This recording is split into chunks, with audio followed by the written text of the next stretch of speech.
News next top ನ್ಯೂಸ್ಗೆ ಸ್ವಾಗತ. ನಾನು ದರ್ಶನ್ ಶೆಟ್ಟಿ ನಾರ್ಕಳಿ. ಟಾಪ್ ನ್ಯೂಸ್ ನೋಡೋಣ. ಅದಕ್ಕೂ ಮುನ್ನ ಈ ಕ್ಷಣದ ಹೆಡ್ಲೈನ್ಸ್.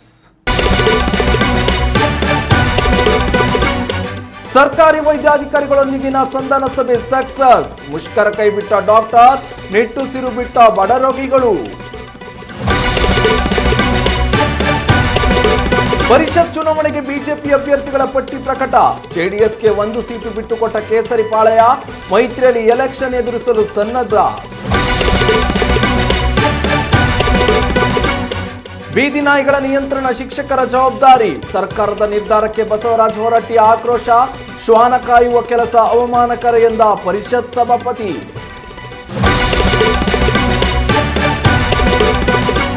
ರಾಜಧಾನಿ ಜನತೆಗೆ ಗುಡ್ ನ್ಯೂಸ್. ಬಿಎಂಟಿಸಿ ಮೆಟ್ರೋ ಪ್ರಯಾಣಕ್ಕೆ ಒಂದೇ ಸ್ಮಾರ್ಟ್ ಕಾರ್ಡ್. ಬಸ್ ಕಂಡಕ್ಟರ್ಗಳಿಗೂ ಬಿಗ್ ರಿಲೀಫ್. ಮಧ್ಯಪ್ರಾಚ್ಯದಲ್ಲಿ ನಿಲ್ಲದ ಯುದ್ಧದ ಭೀತಿ. ಕೇಂದ್ರ ಸರ್ಕಾರದಿಂದ ಅಗತ್ಯ ವಸ್ತುಗಳ ಕಾಯ್ದೆ ಜಾರಿ. ಕಾಳಸಂತೆಯಲ್ಲಿ ಎಲ್ಪಿಜಿ ಮಾರಾಟ ತಡೆಗೆ ದಿಟ್ಟ ಕ್ರಮ. ವಿವಿಧ ಬೇಡಿಕೆಗಳ ಈಡೇರಿಕೆಗೆ ಆಗ್ರಹಿಸಿ ಇಂದಿನಿಂದ ಮಾರ್ಚ್ 15ರವರೆಗೆ ರಾಜ್ಯದ ಆರೋಗ್ಯ ಇಲಾಖೆಯ ಸಮಸ್ತ ಅಧಿಕಾರಿಗಳು ಹಾಗೂ ನೌಕರರು ಅನಿರ್ದಿಷ್ಟಾವಧಿ ಮುಷ್ಕರ ನಡೆಸಲು ಕರ್ನಾಟಕ ಸರ್ಕಾರ ವೈದ್ಯಾಧಿಕಾರಿಗಳ ಸಂಘ ಕರೆ ನೀಡಿತ್ತು. ಆದರೆ ಇದಕ್ಕೂ ಮುನ್ನವೇ ರಾಜ್ಯ ಸರ್ಕಾರ ಎಚ್ಚೆತ್ತುಕೊಂಡಿದ್ದು ಸರ್ಕಾರಿ ವೈದ್ಯಾಧಿಕಾರಿಗಳೊಂದಿಗೆ ಸಂಧಾನ ಸಭೆ ನಡೆಸಿ ಅದರಲ್ಲಿ ಯಶಸ್ಸು ಕಂಡಿದೆ. ಹೀಗಾಗಿ ವೈದ್ಯಾಧಿಕಾರಿಗಳು ತಮ್ಮ ಮುಷ್ಕರವನ್ನು ವಾಪಸ್ ಪಡೆದಿದ್ದಾರೆ. ಸರ್ಕಾರದ ಎದುರು ಸರ್ಕಾರಿ ವೈದ್ಯಾಧಿಕಾರಿಗಳು ಒಟ್ಟು 14 ಬೇಡಿಕೆಗಳನ್ನು ಇಟ್ಟಿದ್ದು, ಈ ಪೈಕಿ 13 ಬೇಡಿಕೆಗಳ ಈಡೇರಿಕೆಗೆ ರಾಜ್ಯ ಸರ್ಕಾರ ಸಮ್ಮತಿ ಸೂಚಿಸಿದೆ. ಮುಂದಿನ 3 ತಿಂಗಳ ಒಳಗಾಗಿ ಎಲ್ಲ 13 ಬೇಡಿಕೆಗಳನ್ನು ಪೂರೈಸುವುದಾಗಿ ರಾಜ್ಯ ಸರ್ಕಾರ ಹೇಳಿದೆ. ಇದಕ್ಕೆ ಸರ್ಕಾರಿ ವೈದ್ಯಾಧಿಕಾರಿಗಳ ಸಂಘ ಒಪ್ಪಿಗೆ ಸೂಚಿಸಿದೆ. ಸಂಧಾನ ಸಭೆ ಯಶಸ್ವಿ ಬಳಿಕ ಮಾಧ್ಯಮಗಳನ್ನುದ್ದೇಶಿಸಿ ಮಾತನಾಡಿದ ಆರೋಗ್ಯ ಸಚಿವ ದಿನೇಶ್ ಗುಂಡೂರಾವ್, ಸಿಎಂ ಸಿದ್ದರಾಮಯ್ಯ ಅವರ ಸೂಚನೆಯಂತೆ ಈ ಸಭೆ ನಡೆಸಲಾಗಿದೆ. ಪಿಜಿ ಕೋರ್ಸ್ಗಳಿಗೆ ಸಮ್ಮತಿ ನೀಡಿದ್ದೇವೆ. ಔಷಧಿಗಳ ಖರೀದಿಗೆ ಹಣ ನೀಡಲಾಗಿದೆ. ಬಡ ಜನರಿಗೆ ಸಕಾಲದಲ್ಲಿ ಔಷಧಿ ಸಿಗಬೇಕು. ಇದು ನಮ್ಮ ಪ್ರಥಮ ಪ್ರಾಶಸ್ತ್ಯ. ಅವರ ಬಹುತೇಕ ಎಲ್ಲ ಬೇಡಿಕೆಗಳಿಗೂ ಒಪ್ಪಿಗೆ ನೀಡಿದ್ದೇವೆ ಎಂದು ಹೇಳಿದರು. ಉತ್ತಮ ಸಂಸ್ಕಾರಯುತ ಶಿಕ್ಷಣದೊಂದಿಗೆ VSS English medium CBSE school Udupi Muddur. ನರ್ಸರಿಯಿಂದ 10ನೇ ತರಗತಿವರೆಗೆ ಶಿಕ್ಷಣದ ಜೊತೆಗೆ 5ರಿಂದ 10ನೇ ತರಗತಿವರೆಗಿನ ವಿದ್ಯಾರ್ಥಿನಿಯರಿಗೆ ಉತ್ತಮ ಹಾಸ್ಟೆಲ್ ಸೌಲಭ್ಯವೂ ಇದೆ. ನಿಮ್ಮ ಮಕ್ಕಳ ಪ್ರವೇಶಾತಿಗಾಗಿ ಈ ಸಂಖ್ಯೆಗೆ ಕರೆ ಮಾಡಿ. ರಾಜ್ಯದಲ್ಲಿ 4 ಕ್ಷೇತ್ರಗಳಲ್ಲಿ ವಿಧಾನ ಪರಿಷತ್ ಚುನಾವಣೆ ಹಾಗೂ 2 ಕ್ಷೇತ್ರಗಳಿಗೆ ವಿಧಾನಸಭಾ ಉಪಚುನಾವಣೆ ನಡೆಯಬೇಕಿದೆ. ಆದರೆ ಈ ಯಾವುದೇ ಚುನಾವಣೆಗಳಿಗೆ ದಿನಾಂಕ ಪ್ರಕಟಗೊಂಡಿಲ್ಲ. ಇದಕ್ಕೂ ಮುನ್ನವೇ ಬಿಜೆಪಿ ಪರಿಷತ್ ಚುನಾವಣೆಗೆ ಅಭ್ಯರ್ಥಿಗಳ ಹೆಸರನ್ನ ಘೋಷಣೆ ಮಾಡಿದೆ. 4 ಸ್ಥಾನಗಳ ಪೈಕಿ 3 ಸ್ಥಾನಗಳಿಗೆ ಬಿಜೆಪಿ ತನ್ನ ಅಭ್ಯರ್ಥಿಗಳ ಹೆಸರನ್ನು ಪ್ರಕಟಿಸಿದ್ದು, 1 ಸ್ಥಾನವನ್ನ ಜೆಡಿಎಸ್ಗೆ ಬಿಟ್ಟುಕೊಟ್ಟಿದೆ. ಈ ಮೂಲಕ ಪರಿಷತ್ ಚುನಾವಣೆಯಲ್ಲಿ ಬಿಜೆಪಿ ಹಾಗೂ ಜೆಡಿಎಸ್ ಮೈತ್ರಿಯನ್ನ ಕಮಲಪಾಳೆಯ ಖಾತರಿಪಡಿಸಿದೆ. ಬೆಂಗಳೂರು ಶಿಕ್ಷಕರ ಕ್ಷೇತ್ರವನ್ನ ಜೆಡಿಎಸ್ಗೆ ಬಿಟ್ಟುಕೊಟ್ಟಿರುವ ಬಿಜೆಪಿ ಇನ್ನುಳಿದ 3 ಈಶಾನ್ಯ ಶಿಕ್ಷಕರ ಕ್ಷೇತ್ರ, ಪೂರ್ವ ಪದವೀಧರರ ಕ್ಷೇತ್ರ ಹಾಗೂ ಆಗ್ನೇಯ ಪದವೀಧರ ಕ್ಷೇತ್ರಗಳಿಗೆ ತನ್ನ ಅಭ್ಯರ್ಥಿಗಳ ಹೆಸರನ್ನ ಪ್ರಕಟಿಸಿದೆ. ಈಶಾನ್ಯ ಶಿಕ್ಷಕರ ಕ್ಷೇತ್ರಕ್ಕೆ ಸುಶೀಲ್ ನಮೋಶಿ, ಪೂರ್ವ ಪದವೀಧರ ಕ್ಷೇತ್ರಕ್ಕೆ SV ಸಂಕನೂರ್ ಹಾಗೂ ಆಗ್ನೇಯ ಪದವೀಧರ ಕ್ಷೇತ್ರದ ಟಿಕೆಟ್ KM ಸುರೇಶ್ ಅವರ ಹೆಸರನ್ನ ಬಿಜೆಪಿ ಘೋಷಣೆ ಮಾಡಿದೆ. ಬೆಂಗಳೂರು ಶಿಕ್ಷಕರ ಕ್ಷೇತ್ರಕ್ಕೆ ಜೆಡಿಎಸ್ ಯಾರನ್ನ ಕಣಕ್ಕಿಳಿಸಲಿದೆ ಎನ್ನುವುದು ಸದ್ಯದ ಕುತೂಹಲದ ಪ್ರಶ್ನೆಯಾಗಿದೆ. ಸದ್ಯ ಈ ಕ್ಷೇತ್ರವನ್ನ ಕಾಂಗ್ರೆಸ್ನ ಪುಟ್ಟಣ್ಣ ಪ್ರತಿನಿಧಿಸುತ್ತಿದ್ದಾರೆ. ಜೆಡಿಎಸ್ ಪರಿಷತ್ ಚುನಾವಣೆಯಲ್ಲಿ 4 ಕ್ಷೇತ್ರಗಳ ಪೈಕಿ 2 ಕ್ಷೇತ್ರ ತನಗೆ ಬಿಟ್ಟುಕೊಡಬೇಕೆಂದು ಬೇಡಿಕೆ ಇಟ್ಟಿತ್ತು. ಬೆಂಗಳೂರು ಜೊತೆಯಲ್ಲಿ ಆಗ್ನೇಯ ಪದವೀಧರ ಕ್ಷೇತ್ರಕ್ಕೂ ತನ್ನ ಅಭ್ಯರ್ಥಿಯನ್ನು ಕಣಕ್ಕಿಳಿಸುವುದಾಗಿ ಜೆಡಿಎಸ್ ಹೇಳಿತ್ತು. ಆದರೆ ಇದಕ್ಕೆ ಒಪ್ಪದ ಬಿಜೆಪಿ ಕೇವಲ 1 ಕ್ಷೇತ್ರವನ್ನ ಮಾತ್ರ ಜೆಡಿಎಸ್ಗೆ ಬಿಟ್ಟುಕೊಟ್ಟಿದೆ. ಬೀದಿ ನಾಯಿಗಳನ್ನು ನಿಯಂತ್ರಿಸಲು ಸರ್ಕಾರಿ ಶಿಕ್ಷಕರನ್ನು ನೋಡಲ್ ಅಧಿಕಾರಿಗಳನ್ನಾಗಿ ನೇಮಿಸಲು ಮುಂದಾಗಿರುವ ರಾಜ್ಯ ಸರ್ಕಾರದ ನಿರ್ಧಾರಕ್ಕೆ ವಿಧಾನ ಪರಿಷತ್ ಸಭಾಪತಿ ಬಸವರಾಜ ಹೊರಟ್ಟಿ ತೀವ್ರ ಆಕ್ಷೇಪವನ್ನು ವ್ಯಕ್ತಪಡಿಸಿದ್ದಾರೆ. ಮತದಾನ, ಜನಗಣತಿ, ಜಾತಿ ಗಣತಿ, ಮತದಾರರ ಪಟ್ಟಿ ಪರಿಷ್ಕರಣೆ ಎಂದು ನಾನಾ ಕೆಲಸಗಳಿಗೆ ಶಿಕ್ಷಕರನ್ನು ನೇಮಿಸಲಾಗುತ್ತಿದೆ. ಮೊದಲೇ ಶಾಲೆಗಳಲ್ಲಿ ಶಿಕ್ಷಕರ ಕೊರತೆಯಿಂದಾಗಿ ಶಿಕ್ಷಣದ ಗುಣಮಟ್ಟ ಕುಸಿಯುತ್ತಿದೆ.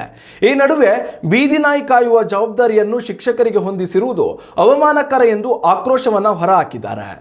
ಬೀದಿ ನಾಯಿಗಳನ್ನು ಕಾಯುವ ಕೆಲಸ ಶಿಕ್ಷಕರಿಗೆ ನೀಡಿರುವುದು ನಿಜಕ್ಕೂ ಶಿಕ್ಷಕರೊತ್ತಿಗೆ ಸರ್ಕಾರ ಮಾಡಿರುವ ಅವಮಾನವಾಗಿದೆ. ಅಂದ್ರೆ ಶಿಕ್ಷಕರನ್ನ ಸರ್ಕಾರ ನಾಯಿಗಿಂತ ಕಡೆಯಾಗಿ ನೋಡ್ತಿದೆಯೇ? ಪಾಠ ಮಾಡುವ ಶಿಕ್ಷಕರು ನಾಯಿ ಕಾಯುವ ಕೆಲಸವನ್ನು ಮಾಡಬೇಕೇ ಎಂದು ಸರ್ಕಾರವನ್ನು ತರಾಟೆಗೆ ತೆಗೆದುಕೊಂಡಿದ್ದಾರೆ. ರಾಜ್ಯದಲ್ಲಿ ಮೊದಲೇ ಶಿಕ್ಷಕರ ಕೊರತೆ ಇದೆ. ಬೋಧಕೇತರ ಕೆಲಸಗಳನ್ನು ಶಿಕ್ಷಕರ ಮೇಲೆ ಹೇರುತ್ತಿರುವುದರಿಂದ ಶಿಕ್ಷಣದ ಗುಣಮಟ್ಟ ಕೂಡ ಕುಸಿತಗೊಂಡಿದೆ. ರಾಜ್ಯ ಸರ್ಕಾರದ ಜೊತೆಗೆ ಕೇಂದ್ರ ಸರ್ಕಾರವು ಜನಗಣತಿ ಆರಂಭಿಸುತ್ತಿದ್ದು ಅದರಲ್ಲೂ ಈ ಶಿಕ್ಷಕರೇ ಪಾಲ್ಗೊಳ್ಳಬೇಕಿದೆ.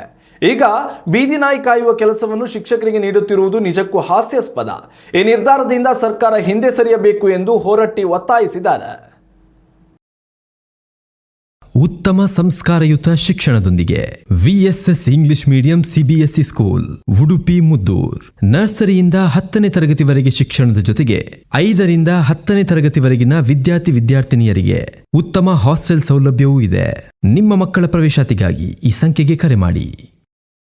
ಬಿಎಂಟಿಸಿ ಬಸ್ಗಳಲ್ಲಿ ಕಿಕ್ಕಿರಿದು ತುಂಬುವ ಪ್ರಯಾಣಿಕರ ಮಧ್ಯೆ ಟಿಕೆಟ್ ಪಡೆದುಕೊಳ್ಳುವುದೇ ಹರಸಾಹಸದ ಕೆಲಸ.